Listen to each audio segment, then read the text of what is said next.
Shalom. Shalom. Selamat malam, puji nama Tuhan. Berjumpa kembali di ibadah tengah minggu Gereja Bethel Tabernakel Kristus Pengasih, Raya Kutisari Indah dan Kerto Menanggal Surabaya. Jemaat kekasih Tuhan, satukan hati kita berdoa, mohon pimpinan Tuhan. Bapa Surgawi, kami mengucap syukur di dalam Yesus Kristus Tuhan, Engkau menyatakan diri kepada kami. Sungguh nyata kedahsyatan Tuhan memelihara kami sepekan ini. Sehingga malam ini kami bisa beribadah kepada Tuhan dengan sukacita, dengan sehat. Ini kemurahan, ini anugerah yang Kau berikan kepada kami. Ampuni Tuhan, ampuni apa yang tidak benar yang bisa menghambat mata roh kami memandang Engkau. Tuhan menyucikan setiap kesalahan dosa-dosa kami dengan kuasa darah Yesus. Sehingga urapan Allah Roh Kudus membuka mata roh kami.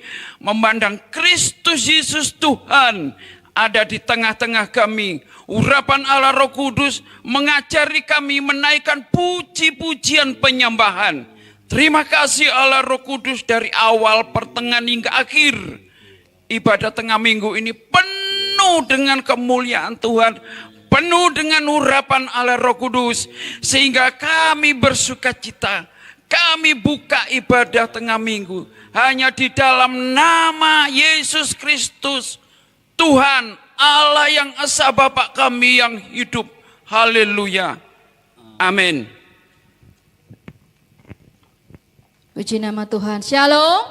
Shalom. Pujilah Tuhan, hai jiwaku. Pujilah Tuhan, hai segenap batinku. Mari masuk gerbang Tuhan, memuji Tuhan, menyembah Tuhan. Ku masuki gerbangnya.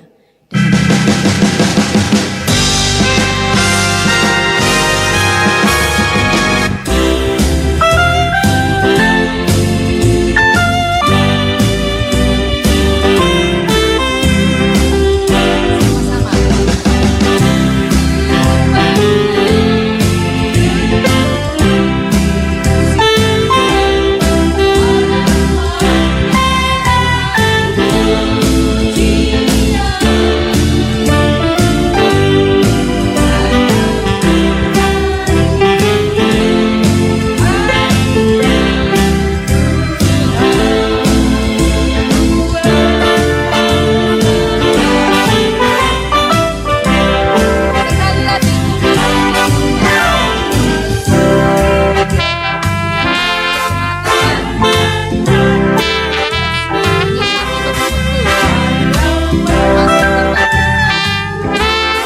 Yesus yang terindah di dalam hidup kita.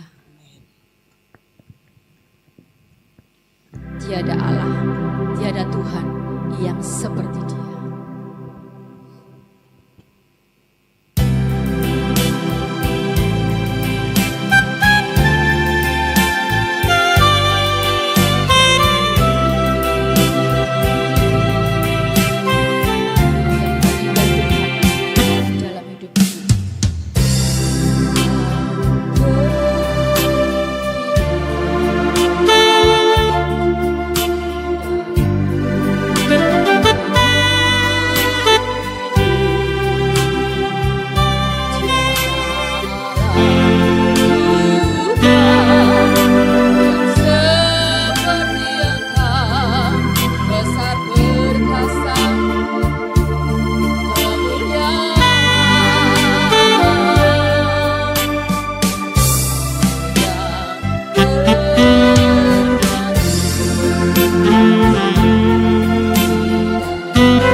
Bapak Ibu katakan sama-sama Engkau yang terindah di dalam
Allah yang hidup, Allah yang setia.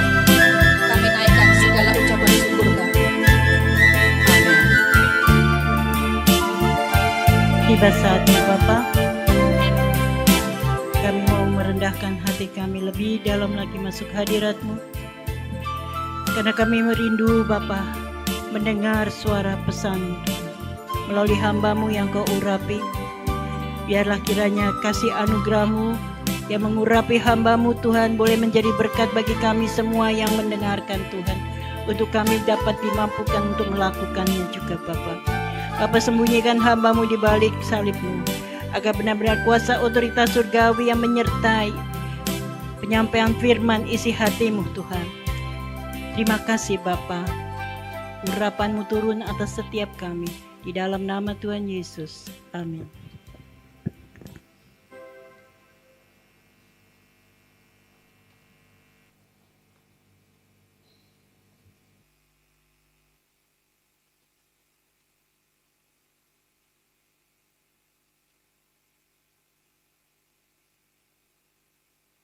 Shalom jemaat yang dikasihi Tuhan.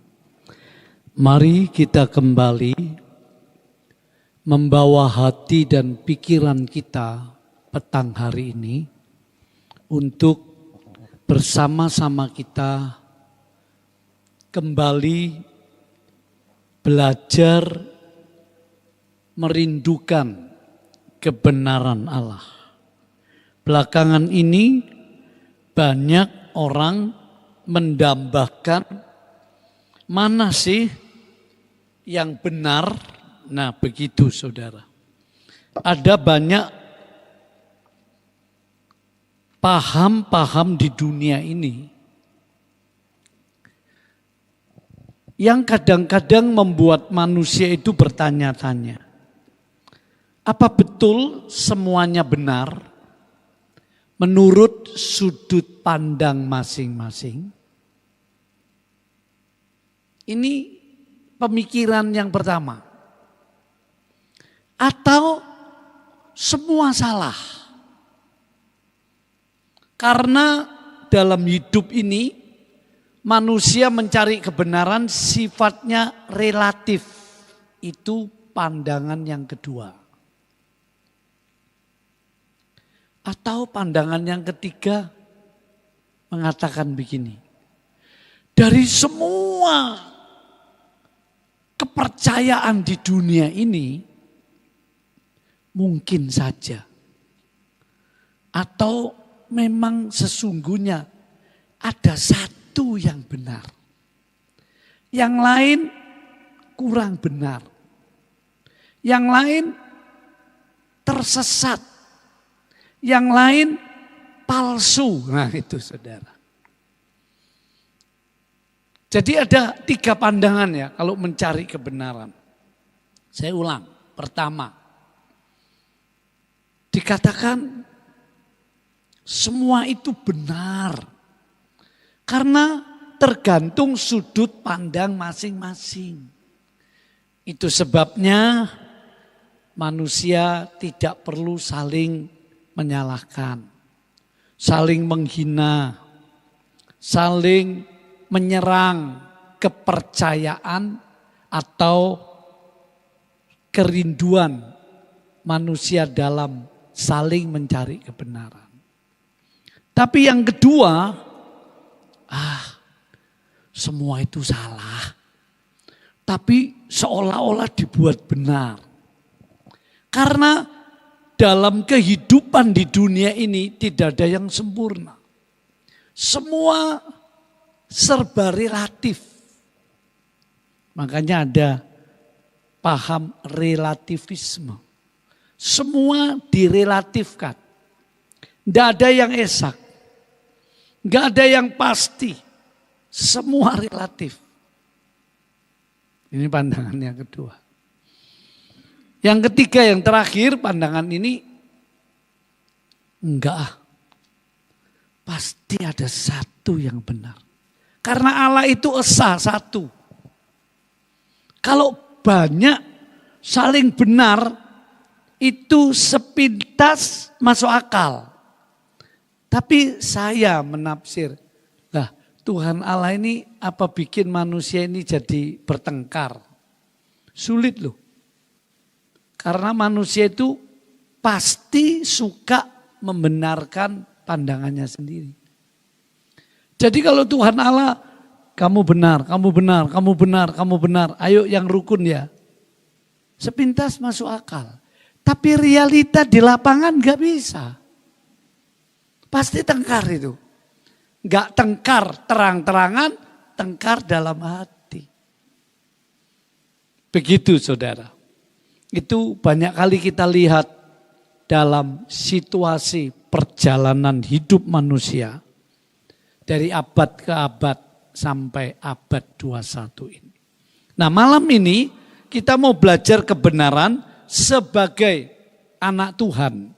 Sebagai orang Kristen, iman Kristen.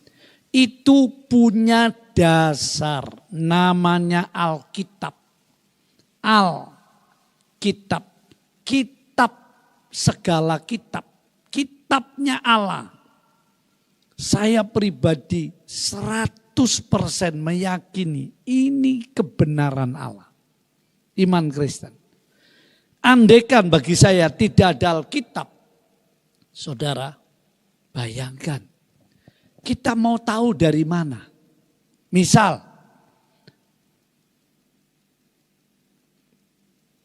iblis itu asal usulnya dari mana? Repot. Satu ngomong A, B, C, waduh ruwet. Dunia ini asal usulnya gimana sih? Tuhan Allah itu sebenarnya bagaimana? Saudara, kalau tidak ada Alkitab, sungguh jadi tumpang tindih. Mengapa ada peperangan? Mengapa manusia itu takut kematian? Mau banyak loh. Jadi ruwet. Tapi saya khususnya saya pribadi. Dan saya percaya saudara sebagai orang Kristen. Alkitab memberi pandangan-pandangan yang sangat jelas. Datanya ini ada. Jadi Alkitab ini atau firman Tuhan yang akan saya uraikan ini bersifat pewahyuan. Dan berlaku sepanjang abad sejarah umat manusia. Gak berubah. Intinya gak berubah. Karena manusia itu intinya gak berubah. Peradabannya yang berubah. Hakikat manusia, hakikat kehidupan itu gak ada perubahan. Paham ya? Nah, ini jangan lupa. Peradabannya yang berubah terus. Teknologinya makin tinggi. Kondisi manusia makin merosot. Kerohaniannya, moralnya, dan sebagainya. Nah, saudaraku, firman Allah ini diwahyukan. Dan roh Allah atau orang Kristen menyebut roh suci atau roh El Kudus, rohnya Allah, itu yang menjaga kelangsungan berita firman Allah dalam Alkitab, Perjanjian Lama, Perjanjian Baru. Hebatnya di situ. Sampai hari ini. Dan firman Allah sebagai sumber kita mencari kebenaran, itu by data. Ada data sejarahnya. Ada penemuan prasasti. Ada dokumen-dokumen. Kalau saya tidak salah ingat ada 5.000 teks yang ditemukan di Gua Qumran. Bayangkan 5.000. Sementara Aristoteles itu punya data paling 89. Coba bayangkan. Itu dipuja-puja sebagai seorang filsuf yang hebat. Padahal datanya tidak lebih dari 8 sampai 10. Kekristenan datanya ribuan. Bisa ditelusuri, kalau bohong ketemu. Nah, jadi saya ingin katakan, percayalah, mantap kok. Pasti kok. Boleh diuji. Daud berkata, firman-Mu sungguh murni, teruji. Janji-Mu teruji Tuhan.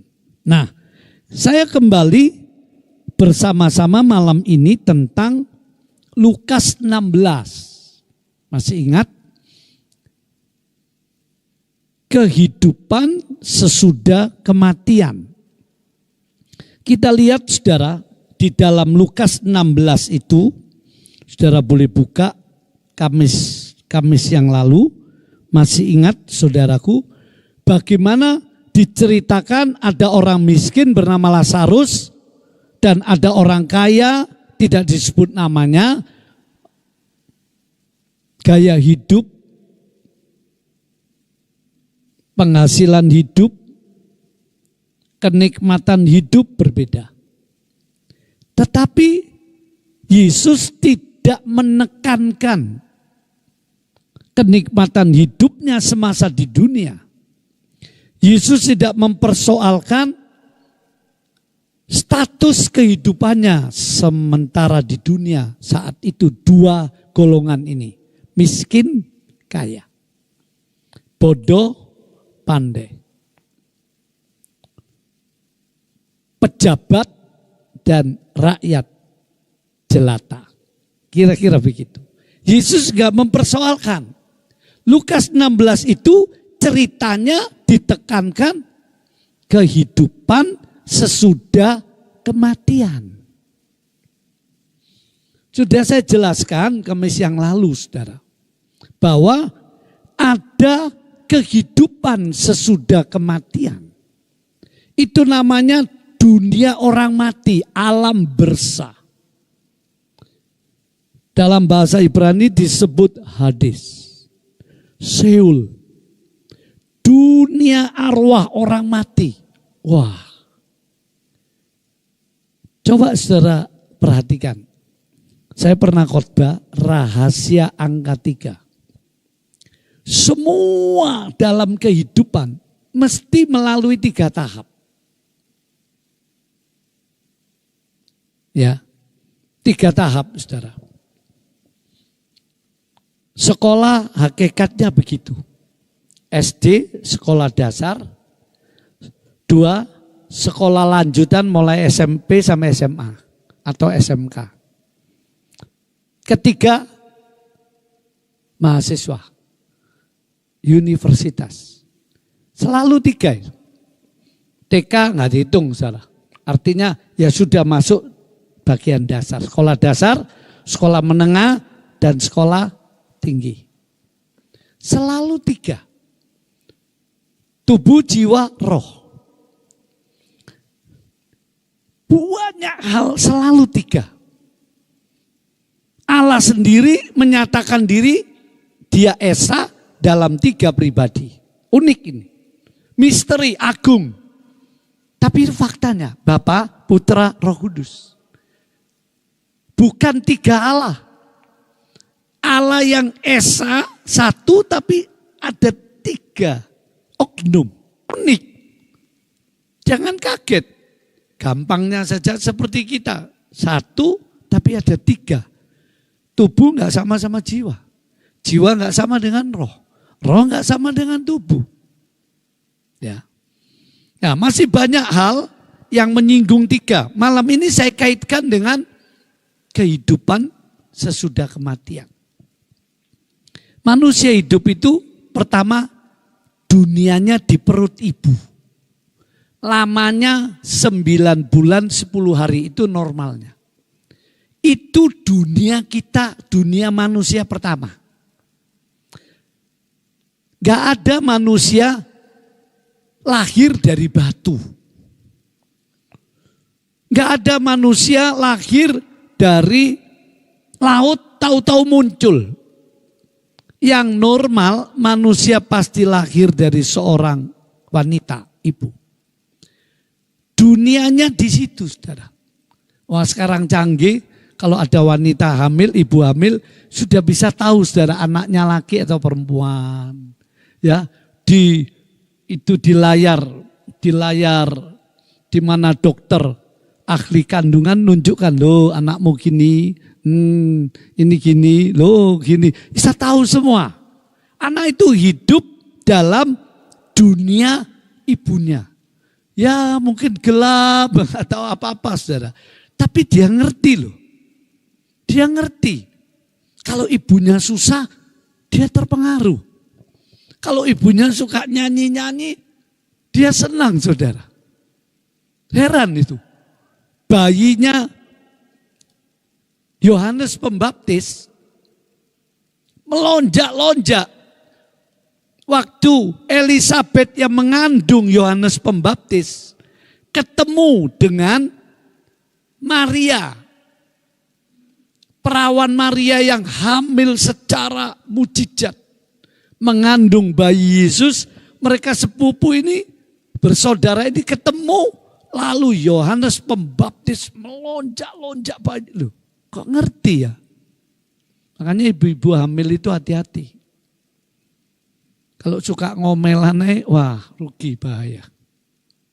Kalau suka utangan, wah repot juga. Kan mempengaruhi. Dunia pertama, dunia kedua setelah lahir, nangis. Dia mulai menghirup oksigen sendiri. Jantungnya mulai detak, sejak itu enggak berhenti. Terus berdetak terus. Hebat ya Allah menciptakan. Itu dunianya yang namanya bumi ini. Setelah nanti mati, masuk dunia yang disebut dunia alam baka. Akhirat. Macam-macam istilahnya. Alkitab berkata hidup kekal. Kekal di mana? Nah, jelas manusia itu makhluk yang kekal. Karena itu ada larangan jangan membunuh. Enggak ada larangan membunuh binatang, enggak boleh. Boleh. Makan binatang yang haram ada di Alkitab. Dengan tujuan pertama, tujuan kerohanian. Misalnya, jangan makan babi. Babi itu binatang yang malas, najis, dan sebagainya. Tapi tujuan rohani ini juga ada tujuan kesehatan. Nah begitu saudara. Jadi kalau kita lihat,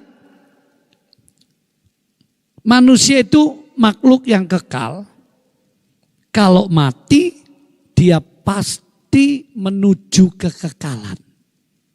Itu masalahnya. Itu sebab manusia tidak ingin mati. Ada banyak cerita. Orang akan ingin hidup 1000 tahun. Gak ada sampai sekarang. Dulu zamannya Adam hidup hampir 1000 tahun. Zaman sekarang gak ada. Dibatasi sampai 180 tahun terus melorot lagi jadi 70-80 tahun. Tapi itu tidak paten. Orang-orang di negara tertentu yang hidupnya di pegunungan, makan buah sayur, beritanya saya lihat di YouTube itu ada sampai umur 140, 160. Umur 90 masih bisa ngandung wanitanya. Loh, berita itu unik saudaraku ya. Bayangkan. Tapi di beberapa banyak belahan bumi, rata-rata 70, 80, 90 skim. Persoalannya adalah sesudah mati kemana. Nah itu. Jadi Lukas pasal 16 mengingatkan kita. Manusia itu memang melewati 3 tahap. Lihat, hidupnya pun 3. Lahir, kawin, mati. Bes, tidak ada lain. Lahir, kawin, mati.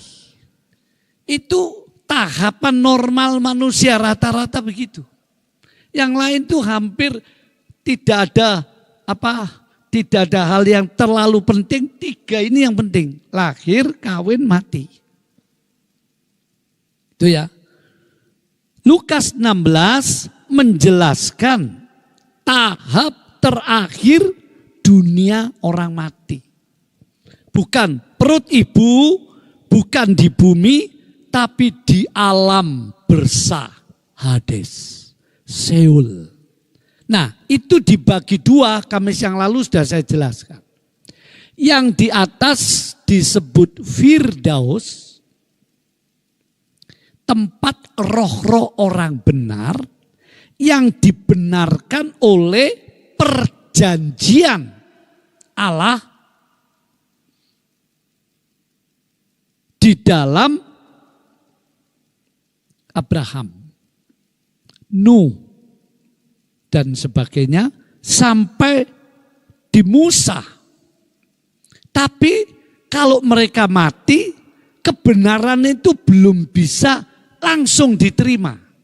Baru jadi uang muka. Artinya kalau mati dia masih masuk Hades.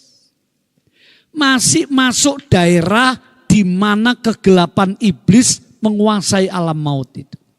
Tapi iblis tidak bisa nyiksa. Karena sudah ada meterai perjanjian. Misalnya, saudara beli barang atau beli sepeda motor.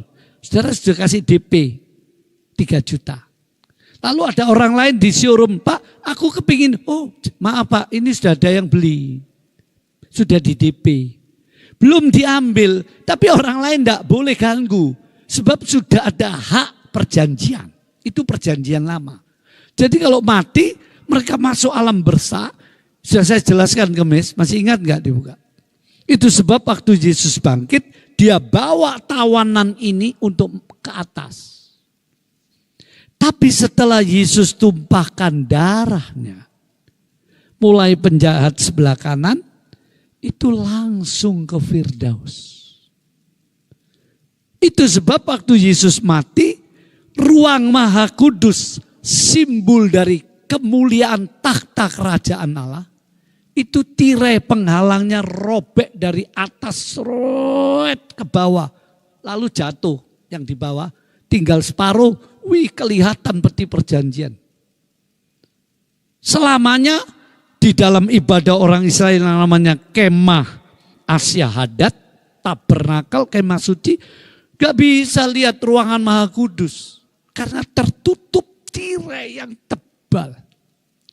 Manusia gak bisa masuk surga, melihat surga nggak bisa. Tertutup dengan tirai kedagingan, kefanaan yang begitu tebal. Itu sebab Allah mencari manusia turun ke dunia Natal. Natal itu luar biasa maknanya. Allah jadi manusia sesaat untuk mencari manusia. Kalau manusia mencari Allah lewat agama, sungguh saudara, dalam penelitian saya, setengah mati. Gampang dibelokkan oleh iblis dengan tipu dayanya. Kalau manusia mencari Allah melalui filsafat renungan, pemikiran, atau melalui pertapaan mencari ilham, iblis dengan mudah menyabut. Karena apa? Belum ada penebusan oleh darah Yesus. Ini kebenaran loh. Bukan karena saya ini Kristen lalu ngapi-ngapi, no. Gak ada guna bagi saya. Saya sedang menjelaskan suatu kebenaran, Anda boleh percaya, Anda boleh tidak. Saya enggak maksa. Tapi saya punya hak untuk menjelaskan. Apalagi kepada jemaat yang saya gembalakan. Karena itu kewajiban saya. Tanpa memikirkan saya capek, lelah, dapat kolekta, tidak, bagi saya Bukan masalah itu. Tugas mulia saya memberi makan, menyampaikan kebenaran firman itu. Buat diri saya, buat jemaat, bahkan semua pendengar, siapapun, manusia namanya. Perlu. Mau diterima puji Tuhan, mau ditolak puji Tuhan. Disalah mengerti ya puji Tuhan. Tidak ada kepaksaan. Firman itu ditabur saja. Kalau dia jatuh di tanah yang baik, di hati yang baik, lalu tumbuh sampai orang itu diselamatkan mengenal kebenaran, itu namanya anugerah. Tidak semua orang bisa terima firman. Haleluya. Nah, jadi Lukas 16 Kamis yang lalu itu menjelaskan tentang dunia orang mati. Dibagi dua, yang di bawah ini semua yang belum ditebus dosanya oleh penebus juru selamat umat manusia, Yesus Kristus, pasti masuk di alam maut, Hades, Sheol, mengerikan. Oh, mungkin nggak percaya. Nggak ceritani ya. Nah, waktunya habis. Tapi enak, pelan-pelan saja. Ada seorang, saudara, dia pendeta. Asalnya dia bukan pendeta. Asalnya dia ahli kungfu. Dan asalnya dia suka bersemedi mencari ilmu macam-macam. Singkat cerita, ceritanya panjang, Tuhan memanggil dia, Tuhan merahmati sampai dia menjadi seorang pendeta, hamba Tuhan. Terima Injil, menjadi anak Tuhan, diselamatkan, melayani Tuhan. Dia ingin menyelamatkan keluarganya. Nah, kalau nggak salah dia ketemu dengan omnya, saudaranya papanya. Nah, omnya ini saudara punya kemampuan secara umum, kesaktian. Kalau dia bersemedi, rohnya bisa keluar masuk dunia orang mati. Wah, saya nggak tahu, ini ceritanya saya dengar. Nah, omnya ini diinjili, om, percayalah Tuhan Yesus, maka engkau akan beroleh selamat. Podo ae, namanya Unti. Podo ae Unti, kamu percaya itu ya baik, om percaya ini baik. Terus pona, ndak om, sungguh ndak sama. Alah, wis gini aja om, ayo dibuktikan. Loh, memang bisa dibuktikan? Bisa. Om kan suka semedi, rohnya keluar masuk alam bersah. Nah, om cari konco-konconya om yang bukan orang Kristen sejati. Yang sejati loh ya, gak Kristen-Kristenan. Yang sungguh-sungguh sudah lahir baru. Yang bukan Kristen om cari. Oh ya pasti ada di dunia orang. Ya om cari, ditunggu saudara dia semedi. Rohnya keluar. Lewat kira-kira kalau saya nggak salah ingat ya 1 jam dia sadar. Aku ketemu koncoku ini, koncoku, dia cerita konconya sudah mati-mati. Ketemu. Nah sekarang gini, om cari orang Kristen yang sungguh-sungguh atau pendeta. Orang Kristen yang sudah lahir baru. Om punya? Oh punya. Aku kenal baik sama dia. Cuma ya dia ke gereja, aku enggak. Aku punya kepercayaan sendiri. Saudara, saya cerita ini bukan untuk menghina loh. Ini jemaat saya ingin menceritakan fakta yang saya dengar dari langsung orangnya yang ngalami ini. Akhirnya apa? Om ini semedi. Rohnya kembali, melanglang buana. Di alam roh dia cari. Loh kok gak ketemu? Misalnya teman Kristennya ini seperti Pak Budi begitu ya. Atau pendeta Budi misalnya begitu ya. Dicari. Dihubiak ke alam roh. Tidak ketemu saudara. Diwengkel dulu. Kalau yang tadi koncoi ketemu semua. Cepat alam roh. Roh manusia itu gak kayak tubuh. Mau pergi Jakarta naik pesawat, naik kereta api. Roh manusia kecepatan. kecepatannya itu melebihi kecepatan suara. Makanya iblis itu kata, kitab Ayub, "Hai iblis, kamu dari mana?" Kata Tuhan Allah. "Aku dari berkeliling-keliling dunia." Lu enak dalam hitungan menit.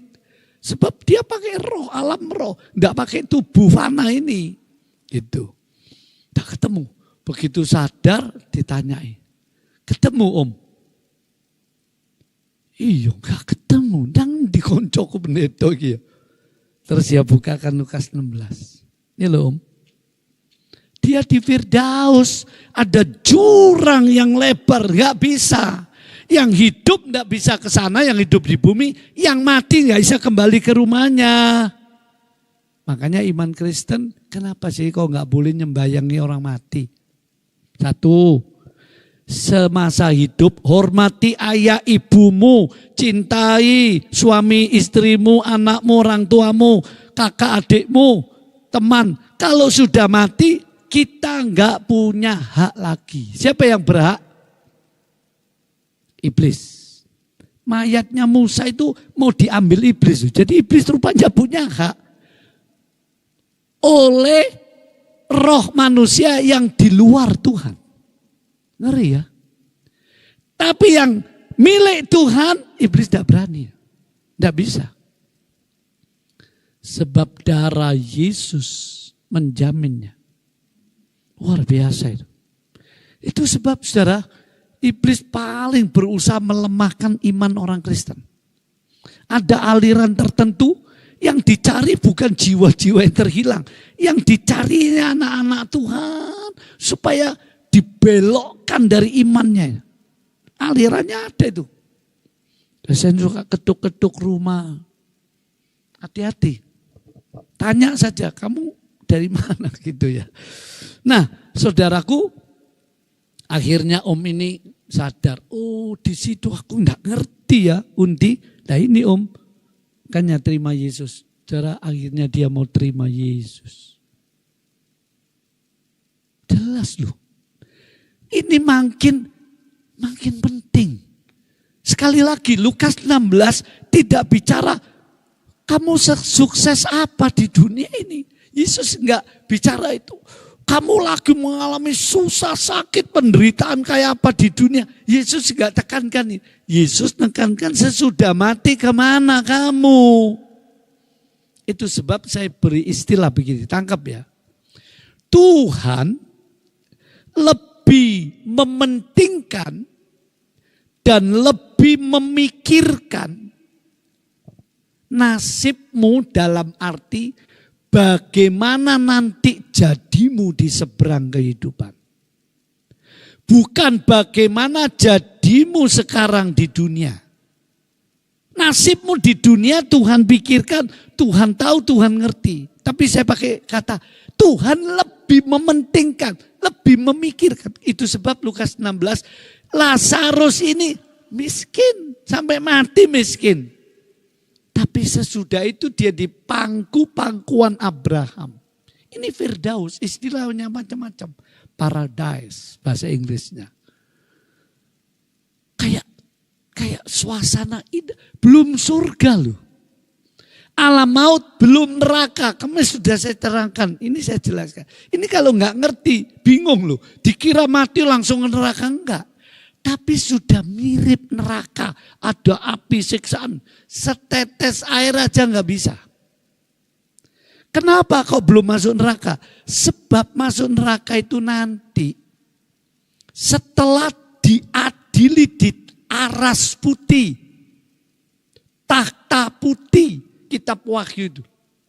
Semua yang hidup, yang mati di laut, meledak di udara, kecil besar, menghadap takhta yang maha kuasa. Nah, di sini diadili. Pasti nggak bisa lolos. Pasti binasa.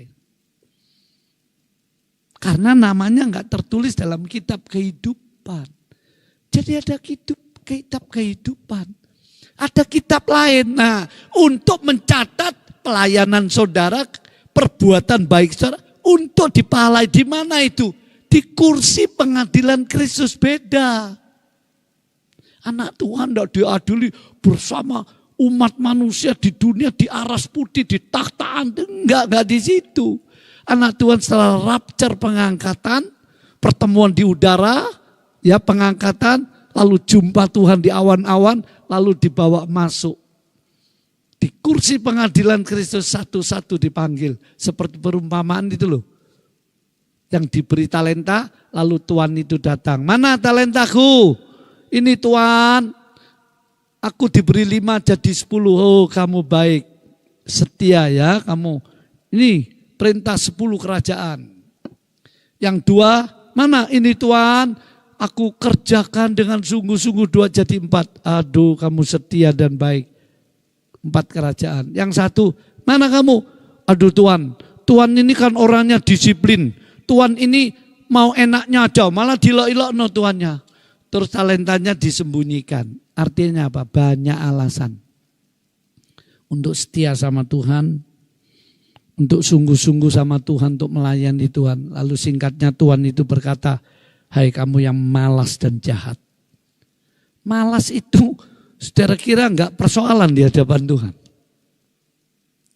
Capek dan malas beda loh.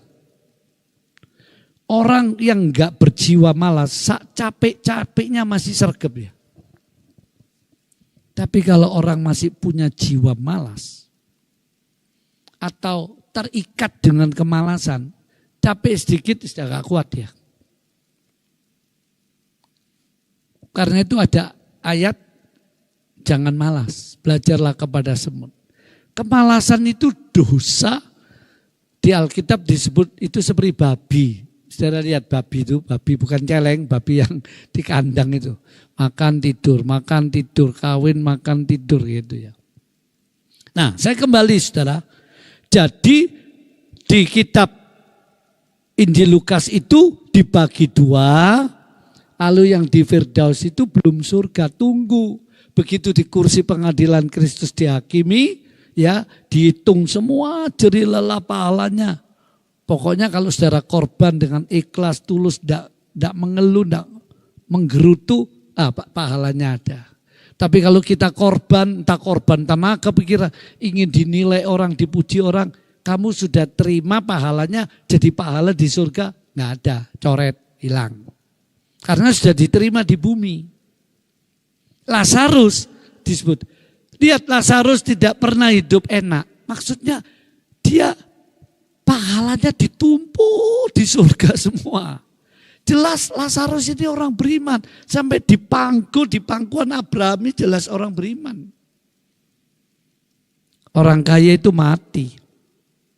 Wah beda saudara. Penguburannya beda, petinya beda. Ya mungkin 7 hari 7 malam orang kaya itu enggak dimakamkan. Wah pesta supaya dukanya berkurang. Sedangkan Lazarus, aduh nggak ada yang layak, langsung kuburkan, beres. Tapi sesudah itu, nah itu persoalannya. Lazarus masuk di pangkuan Abraham Firdaus, orang kaya itu masuk di Hades, Seul. Nah, Seul, dunia orang mati ini dibagi 2, Firdaus yang di atas, Hades, Seul yang di bawah ini namanya Tartaru, tempat menahan roh-roh, bahkan iblis yang jahat-jahat itu masuk. Jadi ada sel-sel yang nggak sama, ada tingkatannya saudara. Ngeri ya, di alam roh itu ada tingkatannya. Kayak di dunia ini ada penjahat kelas kakap masuk di Nusa Kambangan, loh beda. Ada yang masuk ada yang cuma dihukum 4 bulan dan sebagainya. Artinya ada tingkat-tingkatannya. Nah, mari kita perhatikan di dalam Lukas 16 ini. Jadi poin pertama ada tingkat kehidupan dalam manusia. Perut ibu, bumi, terus alam baka. Itu yang pertama. Yang kedua, dalam kehidupan sesudah kematian, tidak ada kesempatan kedua. Nah ini penting. Saudara baca nanti di rumah. Lukas 16 itu. Saudara ketemu kisahnya orang kaya dan Lazarus. Orang kaya itu ngomong, Bapak Ibrahim suruh Lazarus kembali ke dunia. Di bumi ada 5 saudaraku, aduh kasihan kalau sampai masuk di tempat siksaan ini. Wis aku sudah terlanjur kayak apa ini. Tolong supaya 5 saudaraku jangan sampai ngalami kayak aku. Abraham, tidak bisa. Ini artinya apa? Tidak ada kesempatan kedua loh. Sebab ada ajaran. Sesudah mati, Anda masih punya kesempatan kedua. Kue digodok no neraka 100 tahun, setelah itu baru dilempar ke surga. Enggak ada loh. Kesempatannya di bumi. Untuk kemuliaan dan kerajaan surga, prosesnya juga di bumi. Ada yang kayak Lazarus cuma miskin. Ada yang dihina. Ada yang dikucil. Bahkan ada yang dianiaya sampai mati. Tingkat-tingkatannya beda.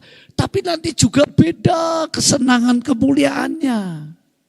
Kesempatannya di bumi. Jadi bumi ini sekolahnya Allah. Setelah bumi dan manusia jatuh rusak dalam dosa. Bumi jadi tempat sekolahnya Allah. Bukan cuma tempat untuk nikmati hidup. Boleh-boleh saja. Tapi hidup di bumi ini sebenarnya tempat saudara disekolahkan, kesempatannya cuma ini. Sesudah mati, dibaca. Dari tadi belum baca ya. Ibrani 9 ayat 27. Lihat. Silakan.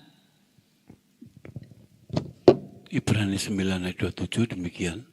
Dan sama seperti manusia ditetapkan untuk mati hanya 1 kali saja. Dan sesudah itu dihakimi. Ada kesempatan? Tidak ada. Sesudah itu dihakimi. Seperti Lukas 16. Setetes air. Saya tidak bisa bayangkan.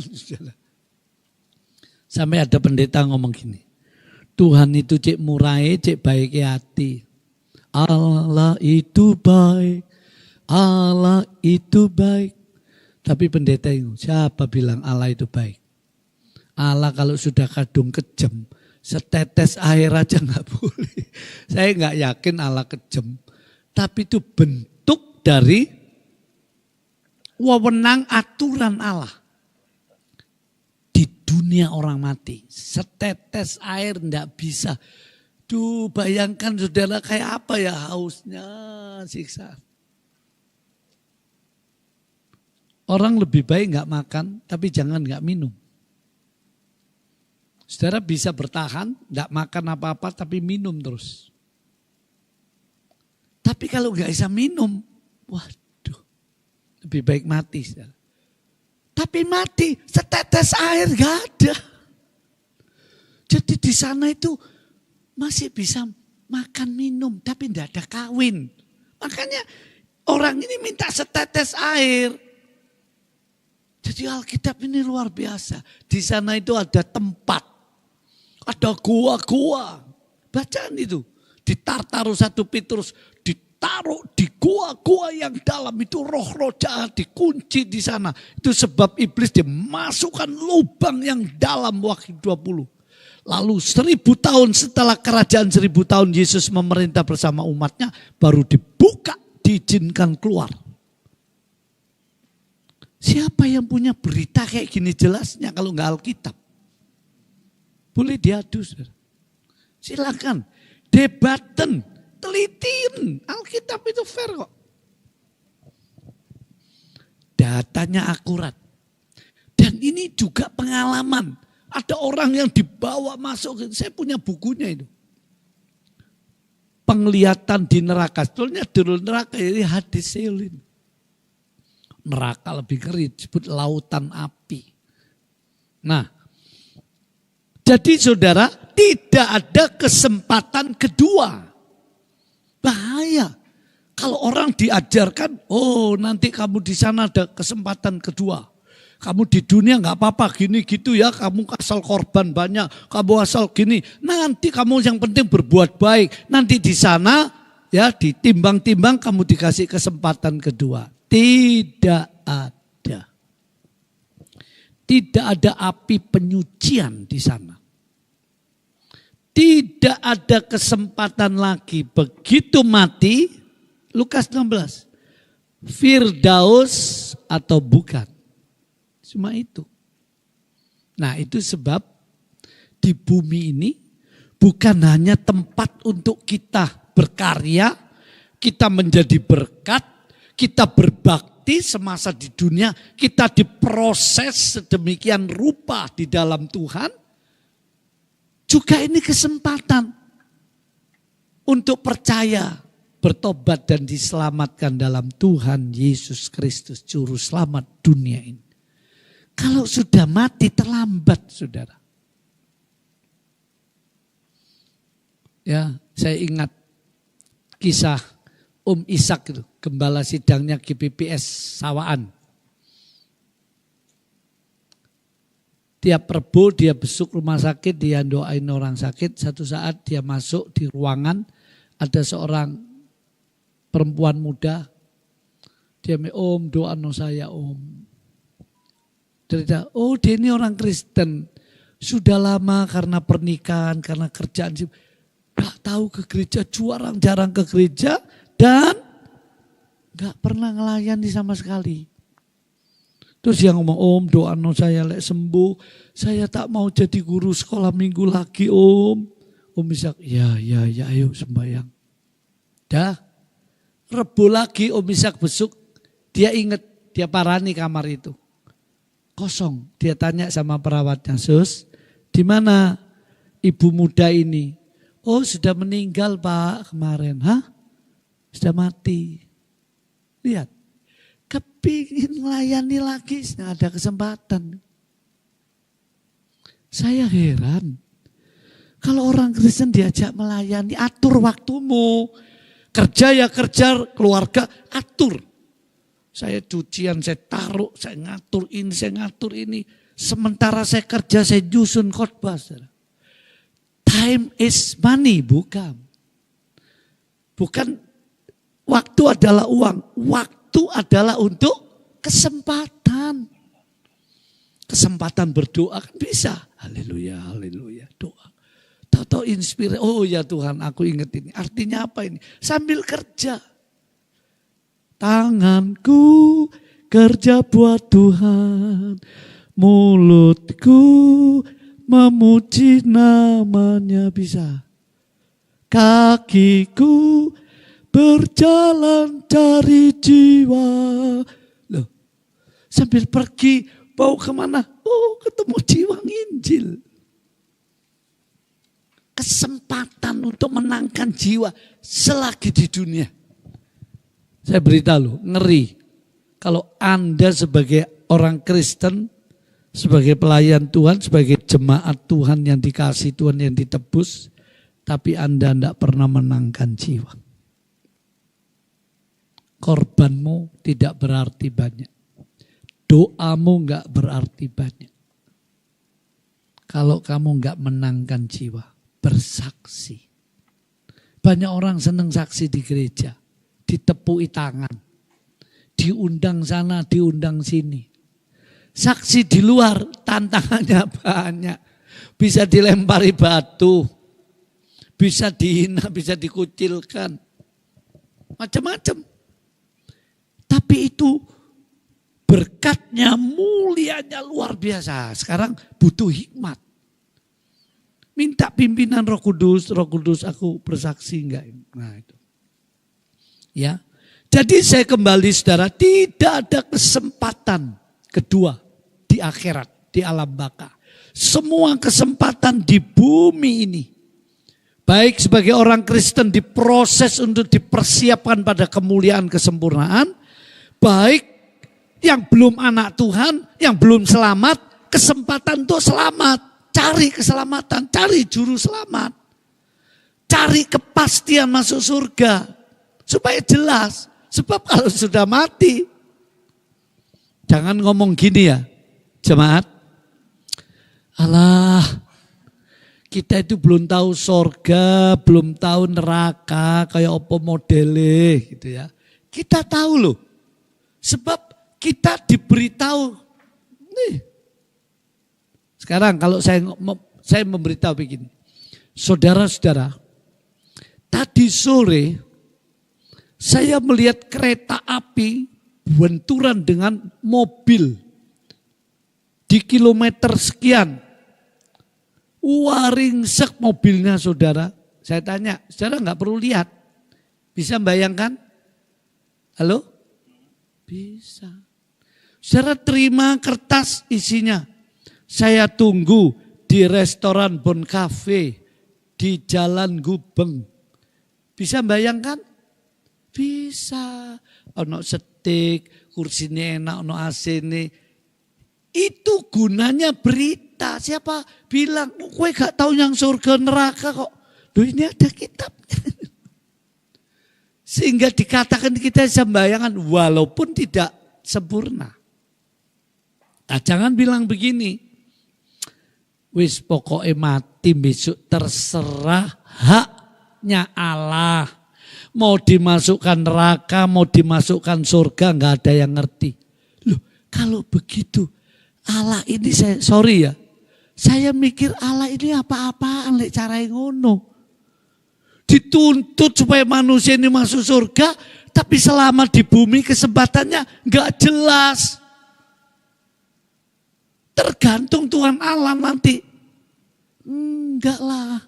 Ayo dibaca ayatnya. Kisah Rasul 16 ayat 31 ini baru satu ayat ini. Ayo, jelas enggak ini? Kisah Rasul pasal 16 ayat 31. Jawab mereka, percayalah kepada Tuhan Yesus Kristus dan engkau akan selamat, engkau dan seisi rumahmu. Ya, ditambah sekarang. 32. Yohanes 3. Yohanes 3 ayat 16. Ayat 16. Jelas enggak? Enggak untung-untungan, enggak terserah Tuhan Allah. Sudah dijelaskan ya. Karena begitu besar kasih Allah akan dunia ini, sehingga ia telah mengaruniakan anaknya yang tunggal, supaya setiap orang, lihat, ini kepastiannya, supaya setiap orang yang percaya kepadanya tidak binasa. Loh, terus? Melainkan beroleh hidup yang kekal. Loh, kurang jelas apa ini? Jangan bilang, nanti terserah Tuhan Allah mau dicemplung non rokok, mau dimasukkan surga. Ya ampun. Cek sedih nih urip sepisan no ndonyo. Soge durung karuan. Melarat pasti. Urip terus mati. Enggak jelas bisa. Enggak begitu. Lihat. Jelas. Yaitu kesempatannya di bumi. Untuk apa? Saudara diberitahu, saudara diberi petunjuk jalannya semua. Makanya Yesus jadi juru selamat. Sehingga manusia nggak bisa nanti, loh saya nggak tahu kok. Sudah diberitahu. Makanya memberitakan Injil. Itu amanat agung, pesan yang tinggi. Pergilah kamu ke seluruh bumi, jadikan sekalian bangsa muridku. Saudaraku, akhir-akhir ini banyak orang mati loh. Semoga tidak doa saya. Gara-gara serangan-serangan Israel, perang sana sini, perang di Rusia, perang di ini perbatasan Taiwan dengan Cina, perang di Timur Tengah, nyeret negara-negara besar. Semoga tidak. Kalau sampai nyeret perang dunia ketiga di ambang pintu. Ratusan senjata hulu ledak nuklir dipersiapkan. Saya bahasa kasar mohon maaf, gendeng-gendengan menungsoi. Ancur-ancuran sendiri. Ini kebodohan yang paling menyedihkan ini. Kenapa kok bisa begitu? Kenapa Tuhan izinkan peperangan? Lihat saudara. Satu alasannya. Itu hawa nafsu manusia. Dari mana datangnya perkelahian? Dari hawa nafsu manusia. 2.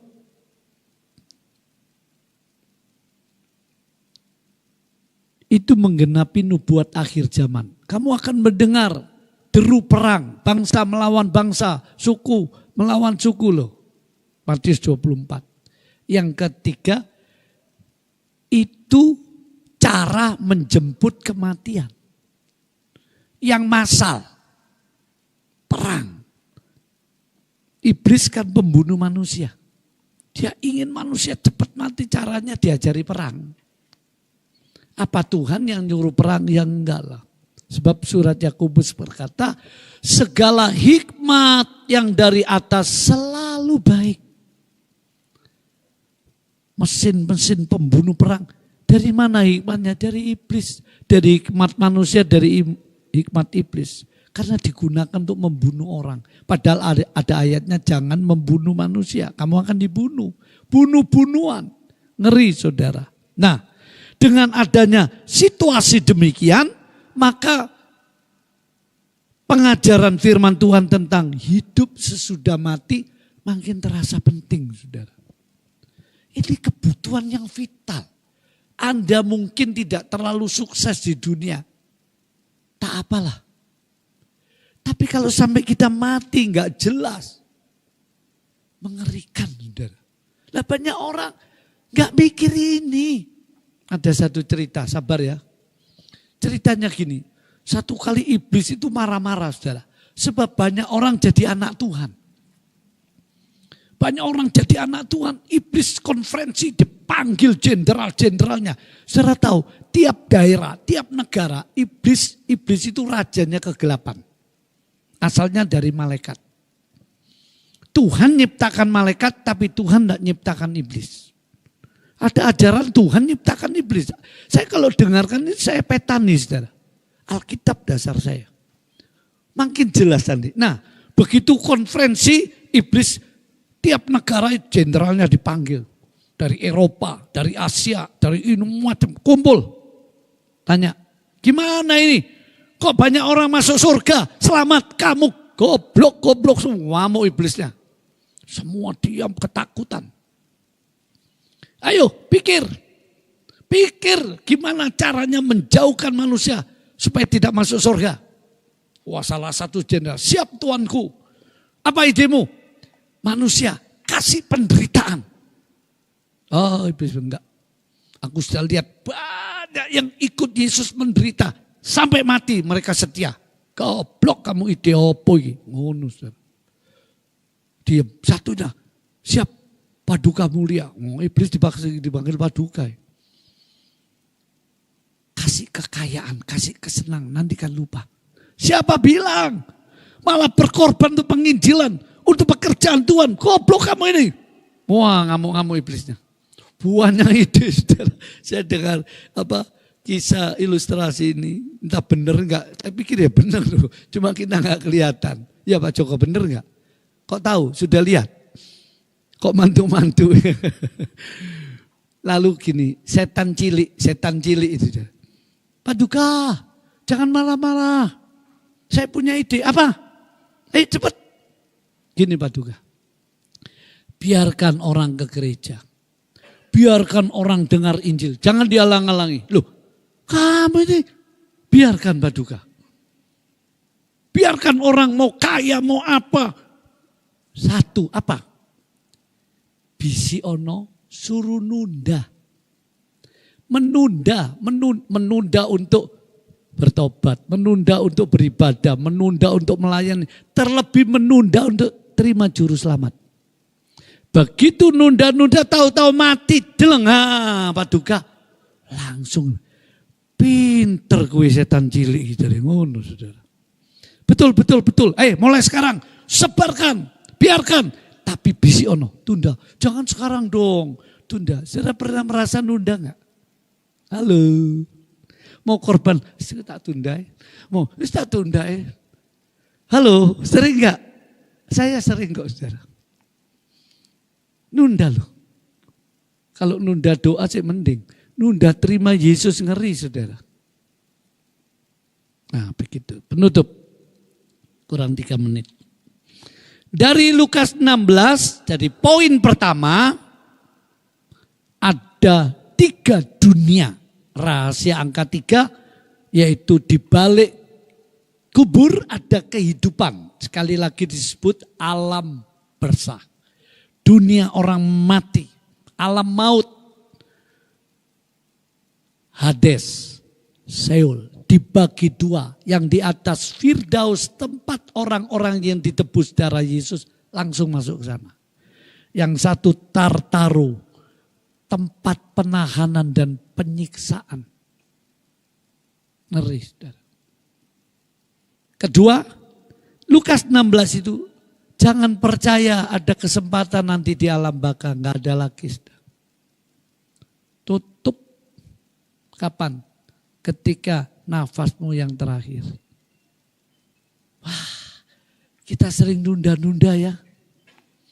Aduh Tuhan, ampuni Tuhan, kasihan nih. Tolong kami. Ya. Yang ketiga saudara, dari kisah itu saya tarik kesimpulannya apa? Harus punya tujuan. Kan begitu. Yesus mengkhotbahkan tentang perumpamaan ini untuk mengajari pendengarnya. Hei, kamu hidup manusia, punyalah tujuan, punya visi, punya cita-cita, punya sasaran, punya goal.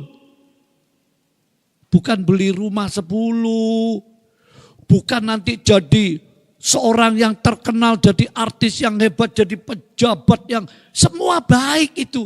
Tapi itu bukan goal kehidupan. Goal kehidupan itu sesudah mati kemana kamu? Coba baca ayat terakhir. Markus 8 ayat 36. Ini harusnya goalnya. Markus pasal 8 ayat 36. Apa gunanya seorang memperoleh seluruh dunia, tetapi ia kehilangan nyawanya? Nah, dia beroleh banyak goal di dunia. Cita-citanya kesampaian semua. Tapi bukan itu, karena itu bukan tujuan hidup. Memilukan. Miliaran manusia lupa tujuan hidupnya. Hidup ini seperti ngambang, gak jelas. Kemana sih? Bangun pagi, kerja ini itu macam-macam, nggak jelas. Bahkan kita orang Kristen hati-hati loh, ya. Kalau minggu ke gereja, kalau Kamis melayani Tuhan. Tapi sebetulnya apa benar goal kita itu sasarannya dalam kerajaan Bapa? Makanya Yesus ngajar tepat. Cari dulu kerajaan Allah dan kebenarannya. Nanti sekalian ditambahkan. Pengertian ditambahkan bukan cuma di bumi, sampai pahala. Himpunkanlah hartamu di surga. Loh, jelas saudara. Jadi belajar tentang dunia orang mati, saya berhenti di sini, Kamis lagi saya sambung. Ya masih banyak, tapi kita pilah-pilah nanti. Maka poin ketiga adalah ini menceritakan kehidupan sesudah kematian itu, mengingatkan kita hidup ini harus punya goal, punya visi, cita-cita, tujuannya yang jelas, yang tepat, yang benar sesuai rencana Allah. Jangan sampai meleset, iblis seringkali nipu. Oh tujuanmu gini ya, nanti kamu kalau besar cita-citamu jadi apa, ya nanti begini. Sudah kawin nanti kamu enak, aduh bahagianya Tuhan, aku nanti kalau sukses aku mau keliling dunia.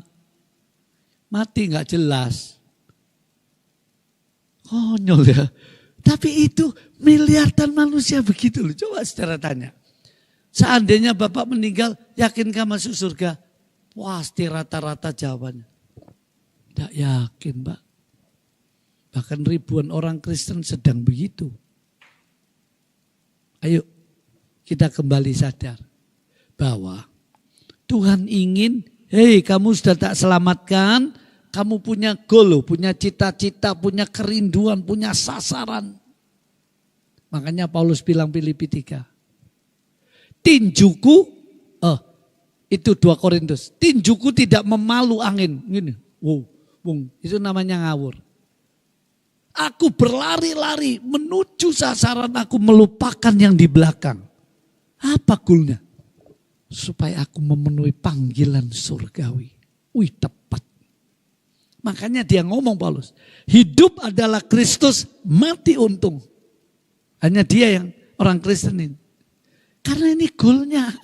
Harusnya semua manusia goalnya di sini. Cuma gak jelas. Ini masalahnya. Ini persoalan serius. Lebih serius dari segalanya, saudara. Karena manusia satu kali pasti mati, bukan? Tapi gak dipikiri. Lah kenapa kok bisa begitu? Kenapa? Bu? Kenapa Yosi? Kok gak mikiri sudah mati tadi? Kenapa? Kok jangan dipikiri kerjaanku ya apa? Iki ya apa? Omaku bocor. Iki ngene kok. Kenapa enggak serius memikiri kehidupan yang akan datang? Itu tadi setan cilik tadi itu sing garai menipu daya. Jangan dipikir sekarang, kapan-kapan aja. Nah, dengan uraian firman ini kita diingatkan. Penutupnya bahwa dunia orang mati itu mengingatkan kita golmu di sana loh. Bukan di bumi ini. Sehingga kita jangan sampai mengasihi dunia lalu meninggalkan Tuhan. Kita jangan sampai terjebak dalam lingkaran hidup yang sia-sia. Kita jangan sampai menunda-nunda seperti taktik iblis itu. Tapi marilah seperti Paulus. Tinjuku tidak memalu angin. Jelas dia sasaran. Aku berlari-lari menuju panggilan surgawi. Aku melupakan di belakang semua. Dan betul Paulus satu-satunya yang tinggalkan semua. Sampai kawin aja enggak dia. Gimana dengan kita? Ayo kita berdiri. Kita berdoa, mohon Tuhan tolong kita. Terima kasih Tuhan Yesus. Firman-Mu mengingatkan kami. Bahwa ada 3 dunia yang pasti dilalui manusia. Perut ibu, bumi yang kami injak, sampai alam baka, alam maut, alam bersah, Hades, Seul. Tuhan supaya kami sesuai janji penebusan-Mu pasti berada di Firdaus. Firman-Mu mengingatkan kami tidak ada kesempatan sesudah kematian. Kesempatannya di bumi semua. Tolong kami Tuhan supaya kami sadar. Supaya kami dituntun roh-Mu. Supaya kami dibukakan hati pikiran. Oh ampuni kami Tuhan. Bahkan yang ketiga, supaya kami ya Tuhan, makin hari makin setia, makin sungguh-sungguh untuk memenuhi goal, cita-cita, tujuan yang terindah, terpenting, terbesar, termulia dalam kehidupan yang fana ini. Yaitu menuju kerajaan-Mu yang kekal, menuju kehidupan bersama Tuhan dalam surga yang mulia. Oh Tuhan, kuatkan jemaat-Mu, kuatkan hamba-hamba-Mu. Tolonglah jiwa-jiwa yang belum selamat. Mereka yang jadi korban bencana alam, korban penyakit, kematian di mana-mana. Tuhan, karena korban peperangan, selamatkan mereka. Meteraikan firman-Mu, supaya kami semua tidak lalai, tidak malas, tidak menunda-nunda. Dalam nama Yesus diberkati Engkau yang setia. Kasih sayang, anugerah, kemurahannya, kasih setianya, tuntunannya, pertolongannya. Bapa, Putra dan Roh Kudus. Dalam nama Tuhan Yesus Kristus meneguhkan Engkau dalam pilihannya. Memberkati Engkau rohani jasmani. Mengkuatkan Engkau hari ini esok sampai Maranatha. Dia datang kembali. Puji Tuhan, haleluya. Amin. Tuhan memberkati, silakan persembahan diberikan. Sampai jumpa hari Minggu dan Kamis depan.